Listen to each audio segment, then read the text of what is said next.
Welcome to our Crypto News in 10, a daily podcast bringing you the latest news about crypto in under 10 minutes. It's Friday, May 8th, 2026. Here's your quick tour of what's moving crypto today.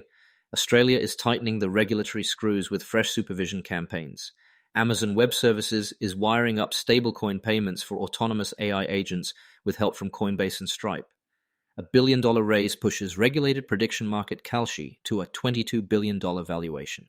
There's a first-of-its-kind ETF from 21 shares tied to the Canton Network token. And Kraken's parent Payward is set to buy fintech firm Reap for $600 million, expanding in Asia. Buckle up. Story 1. Australia's financial intelligence agency, AUSTRAC, has launched 2 targeted supervision campaigns as new anti-money laundering reforms take effect for the virtual assets sector. It's engaging with 36 over-the-counter crypto-to-cash operators, the ramps and rails, and 27 locally registered exchanges. The goal is to test how they manage anti-money laundering and counter-terrorism financing risk and how ready they are for a broader rulebook.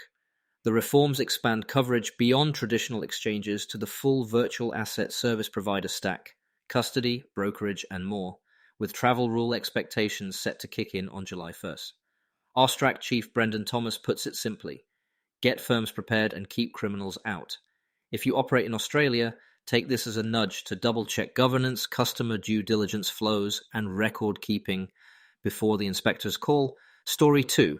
Amazon Web Services is taking stablecoins from slides to production. AWS rolled out Amazon Bedrock Agent Core Payments, a system that lets autonomous AI agents pay for APIs, data feeds, and other online services with USDC. Under the hood, it uses Coinbase's X402 protocol, a revival of HTTP 402, payment required, plus Coinbase wallet infrastructure and Privy wallet tech from Stripe. The pitch is simple. Developers don't need to bolt on bespoke billing for every data source an agent touches. The agent can just pay as it goes. AWS says this could extend to agents that book flights or hotels, with payments settling on chains like Base and Solana. Bottom line, AI plus crypto is moving from concept to utility, and stablecoins are sitting at the center of machine-to-machine commerce. Story 3. Regulated prediction markets are having a moment. Kalshi raised $1 billion in a Series F at a $22 billion valuation, led by Coatue, with Sequoia, A16Z, IVP, Paradigm, Morgan Stanley, and ARK also involved. Management says the platform now commands about 90% of United States prediction market activity, serves 2 million monthly users, and generates roughly $1.5 billion in annualized revenue. Weekly volumes are hitting 3 billion, up massively from a year ago. The thesis is clear. Event contracts, interest rates, CPI prints, sports, politics are maturing from novelty into a real regulated derivatives category. If that momentum keeps compounding, expect integrations with brokers and data terminals, and a louder debate in Washington about how far retail should be allowed to trade the news. Before we continue, here's a message from our sponsors. Need elite developers fast? Elite Coders connects you with rigorously vetted senior engineers in 24 to 48 hours. Staff augmentation, dedicated teams, or full project delivery, we've got you covered. Visit elitecoders.co to get started today.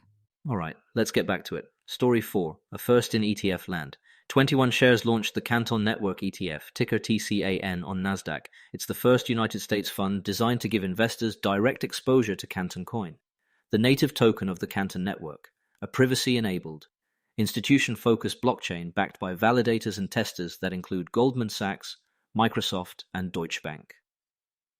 21 shares says it isn't just tracking. The firm is an active validator and participates in global synchronizer operations on the network.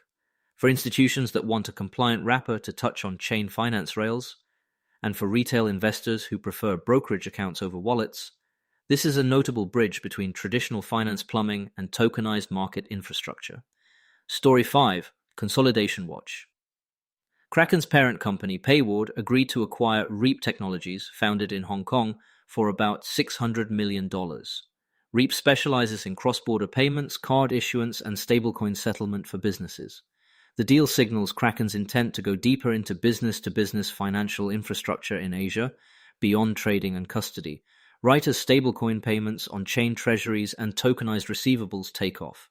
If Payward can bolt Reap's rails to Kraken's licenses, liquidity, and brand, it could become a go-to stack for companies that want to move money globally, keep balances in stablecoins, and settle around the clock, without the usual correspondent banking friction. Quick takeaways before we wrap. Regulators aren't waiting.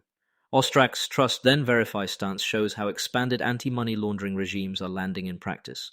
With travel rule enforcement next, big tech and fintech are standardizing agent payments around USDC, a reminder that stablecoins are becoming the connective tissue of the internet's economy. Kalshi's raise shows regulated prediction markets can scale fast when the rules are clear, and on the market structure side, the Canton ETF and the Kraken and Reap mashup both point to the same destination: tokenized, privacy-aware rails that plug straight into the tools companies already use.